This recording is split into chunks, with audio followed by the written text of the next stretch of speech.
Hello and welcome to Community Conversations. I'm your host, KK Kaneshiro. Among the many challenges faced by Fremont Unified School District since schools closed last spring is how to provide meals to its students and families. Over the past 7 months, the district's Child Nutrition Services staff has worked tirelessly to continue Fremont's unified meal services throughout the summer and into the new school year. Thanks to their extreme efforts, FUSD is now able to offer free meals to all children in our community and not just students. Here to talk about their important work is Registered Dietitian Operations Manager for FUSD's Child Nutrition Services is Johannes Vanderpool, and Child Nutrition Services Cook Anna Aguilar Bajarjona. Did I say that right? All right.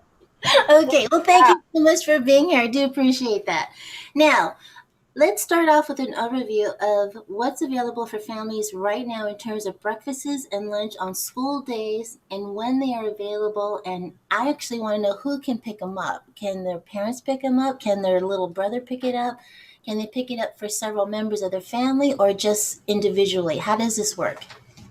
So right now, FUSD has 29 school sites that are serving lunch and breakfast. And lunch and breakfast will always be given together at the same time. So participants can go to any school site they want to. They don't need to be enrolled. And to your question, it can be parents. The student or the child actually doesn't need to be with whoever's picking up the meal. Okay. The only restriction, of course, for the meal program is that whoever's going to get the meal eventually is 18 years old or younger. And our meal service times are posted on our website, fusdcafes.org. And every site that we have of all the 29 sites, they're open from either 11 or 11:30 to 1 p.m. And for those that can't make that mealtime, we actually have the high schools and Walters Middle School open from 7:30 to 8 a.m. Okay. So yeah, the entrees are heat at home, and heating instructions are available on the website, and we can also provide them upon request when picking up a meal as well. Nice. So, with the school boundaries, even though someone may live in Irvington, they not necessarily are able to go to Irvington High School. Can they still pick up their food at Irvington High School, or do they have to go to their Kennedy? They can pick up food wherever is convenient for them. So any of the open sites, they can go there and pick up food. So if they're closer to an elementary school or if they're closer to a high school, they can go there. Okay. They don't need to be going to that school. Okay. Now, before this COVID shutdown took place, you were already in meal service mode. You had all the food, you had all your crew ready to go, and then we were all shelter in place. How was it in the beginning for you to organize and figure out what to do with all this food that we have or coming in that was already ordered? How did you deal with that? How did you organize it? Because that had to have been overwhelming. Yeah, so Anna, I think, could talk to how it was during the first opening when we opened up this project. Absolutely. We started with doing inventory. We took inventory of our freezers. We went and checked if high school freezers. We took inventory, and then we take into consideration what items we can serve and offer. And according with those numbers of things we have it in there, we came up with a plan to elaborate a menu. Okay. And start ordering what we think we will need. And we just ordered a bunch of stuff of the first week because we don't have any idea how the sales will be, how much participation we will have. So we forecast, and pretty much we did a good job on it, and then we are getting through it. Nice. So it's not that difficult. Okay, great. Now, how do you deal with children's allergies? Like a lot of kids are allergic to peanuts. Is it eliminated from the school meals? Is it only eliminated to some school meals? How does that work? So yeah, we don't have any nuts on our menu at all. So generally we take the approach that anything that causes allergies, we're not really serving. Okay. So we take that in consideration. We also, right now, we have vegetarian options. Oh, nice. for any students or any child that comes up that is a vegetarian. So yeah, we in place of peanut butter we do have on the menu a sun butter sandwich, which is sunflower Okay. seeds Yeah. and jelly. Nice. Okay. Now, what is your normal amount of meals that you serve compared to what you serve now? Has it grown exponentially, or is it still managing at the same level, or how does that pan out? So compared to a regular school year, we're actually serving about 50% of the lunches that we usually serve.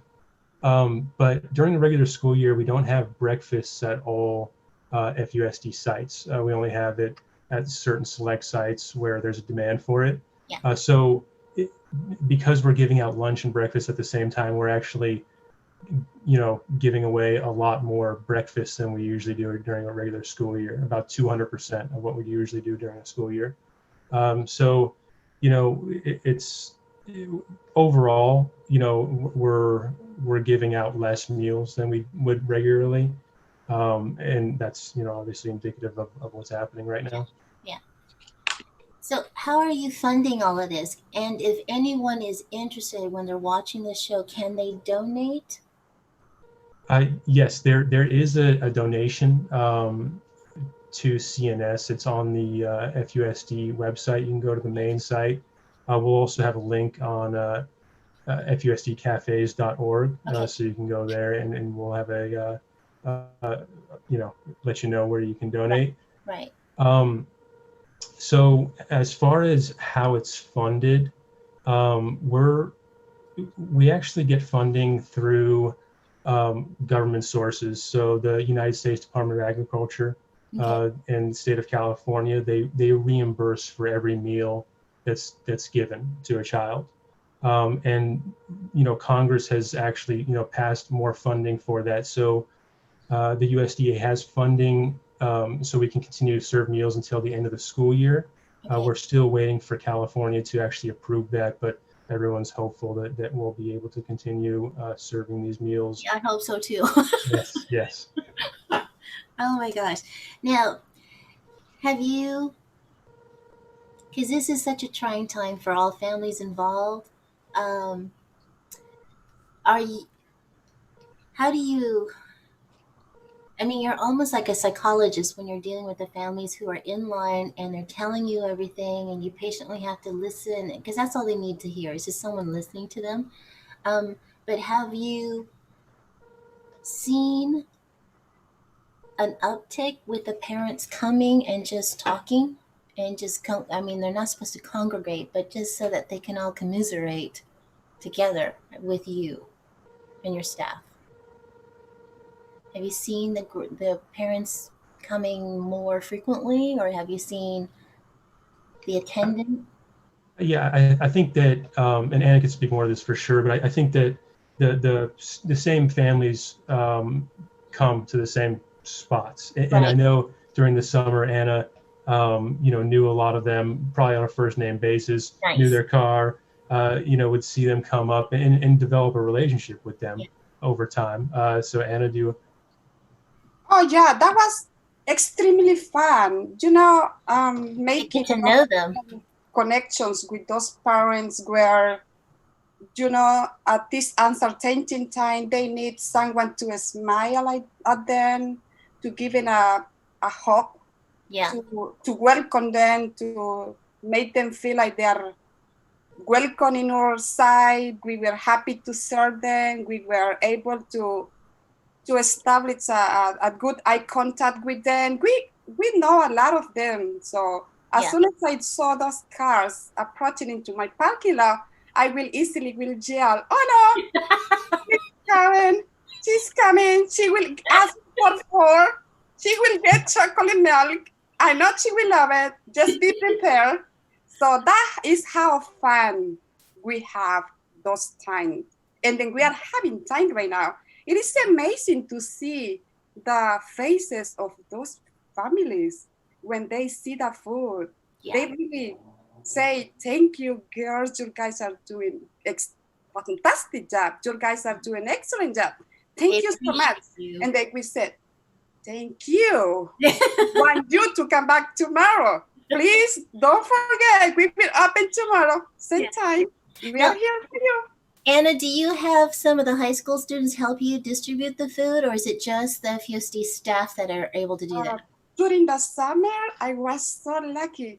I had so many volunteers. Nice. So I have to ask for more canopies, more tables to try to practice in the social distance, 6 feet apart each other. It was kind of hard at the beginning because so many volunteers and then guiding those to let them know what they need to do. I really feel so important at those times. Oh my God. You are important. You're important every day. It was amazing to see those people in there working with us. Yeah. I feel like I was doing a great job in there. You are. I was so happy. You are. I'm very lucky to have the opportunity to do it. Yes, yes. Now, the meals are free, but do families have to go through some kind of process? Do they have to sign up or apply for the free reduced meals, or is it just you just serve anybody? Well, we do serve anybody, so 18 years or younger. So we serve that. But we are reaching out, and we do want to have as many families as possible fill out a free and reduced meal application. Yeah. And the reason behind that is actually not for free meals because, probably we're going to have free meals until the end of the school year. Right. The reason for that is actually having to do with school funding. So the more students that, are eligible for free meals, that might actually translate into funding dollars for their school. So that goes to their education. So a lot of state support and services is, contingent on these free and reduced applications, coming in. So definitely we're having a big outreach for that. We've done mailings. If they want at the meal site, the CNS staff will have applications for them. They can bring it back after they fill it out to the school site. And again, on our website, fusdcafes.org, we have a link to the online application. Okay, great. Now, even though this program is available for all children, not just FUSD students, do you have a sense of how many families without children in the district that are benefiting with the program? So that's a good question, and we don't actually have any data on that. Really, our only requirement at the point of meal distribution is to ask the child's age. Okay. For the child that the meal is for, their age. We don't ask names or enrollments or anything like that, so we don't have a total number. But certainly there are non-district enrolled children that are participating in the program. And again, certainly we encourage everyone 18 years and younger to come pick up a meal. I think this is absolutely wonderful that you guys are able to open up the doors for every child. That is amazing. Was there a process that you had to go to the school board to say, hey, let's open it up to everyone in the community, or was this just an internal decision that you guys made? Well, I know that the school board is always very, keen to serve as many children as possible. Okay. And that's been kind of a theme, from when we started this through the summer, everything that we could do, they gave their approval for. So, but I think the real, where it came from was the funding. Once we had the funding, we were able to do it. So the United States Department of Agriculture, the California Department of Education, that really allowed us to serve every child, regardless of whether they're in the school district or not. Okay. And then I guess this would be an Anna question. I'm ready. How is the cafeteria staff around the whole school district adjusting to this? Was it difficult? Was it easy? Was everyone on board? Did everyone say, yes, let's do this? Or was there questions? Oh, because our child nutrition are employers who are professionals, workers, we are very committed to our community and to our jobs. So we are here to feed our kids, no matter the circumstances. We are working in front of the light right now, responding to those necessities of those children. Yeah. We have the positive attitude. We continue adjusting to this uncertainty time. for me and for us is ongoing.